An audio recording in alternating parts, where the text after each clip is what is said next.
The Philippines, a nation known for its vibrant culture and resilient people, finds itself at a crossroads. The recent arrest of former President Rodrigo Duterte has sent shockwaves through the archipelago, exposing deep divisions within society. Duterte, a figure both revered and reviled, has left an indelible mark on the country's political landscape. His brutal war on drugs, while lauded by some for its perceived effectiveness, has drawn international condemnation for its alleged human rights abuses. Duterte's arrest represents a pivotal moment in the Philippines' history. It raises profound questions about accountability, justice, and the rule of law. Yet, the response from the Filipino people has been surprisingly muted. The streets are not filled with protesters, and the air is not thick with outrage. This silence speaks volumes about the complex realities of life in the Philippines today. Thank you for watching. If you enjoyed this video, please like, share, and leave a comment. Don't forget to subscribe to my channel to help it grow. On March 11, 2025, the world watched as Rodrigo Duterte, once the untouchable strongman of the Philippines, was apprehended at Manila's Ninoy Aquino International Airport. His arrest, executed with swift precision by Interpol agents, marked a stunning fall from grace for the former president. Duterte was extradited to The Hague to face charges of crimes against humanity at the International Criminal Court. The ICC warrant paints a chilling picture of Duterte's alleged crimes. He is accused of orchestrating a campaign of murder and violence, targeting suspected drug users and dealers with impunity.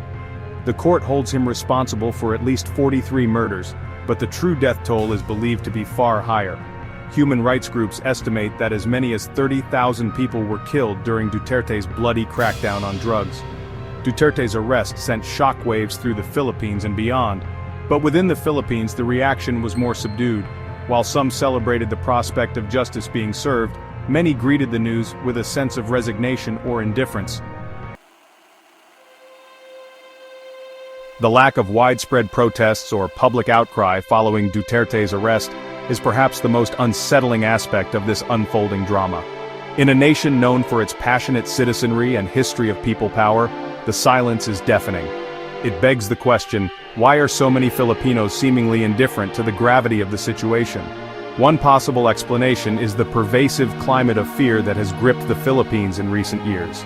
Duterte's brutal war on drugs, while popular with some segments of society, has also created an atmosphere of intimidation and self-censorship.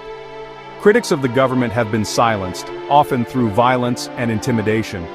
This culture of fear has made it dangerous to speak out against those in power, even after they have left office. Another factor contributing to the public's muted response is a sense of political fatigue. The Philippines has been plagued by corruption, poverty, and inequality for decades. Many Filipinos have simply grown weary of the endless cycle of scandals and broken promises. Navigating a landscape of fear and apathy. To comprehend the complexities of the situation, we need to acknowledge the climate of fear that Duterte skillfully cultivated. His war on drugs, while touted as a campaign for peace and order, sowed terror and silenced dissent. Extrajudicial killings, often shrouded in secrecy, became commonplace. The fear seeped into everyday life, making it dangerous to criticize the administration, even in hushed tones. This fear was compounded by a sense of resignation. Years of grappling with systemic corruption, poverty, and inequality had left many Filipinos disillusioned. The promise of change, a constant refrain in Philippine politics, had become a bitter pill to swallow. The public, weary of the endless cycle of hope and betrayal, seemed to retreat into a shell of apathy. Adding to this toxic mix is the spread of misinformation and propaganda. Social media, once hailed as a tool for democratization, has become a weapon for spreading lies and manipulating public opinion. Despite these challenges, it is crucial to remember that silence does not equal consent. A glimmer of hope, grassroots movements, and the future of democracy. While the arrest of Rodrigo Duterte and the subsequent silence might paint a bleak picture, it is not the end of the story.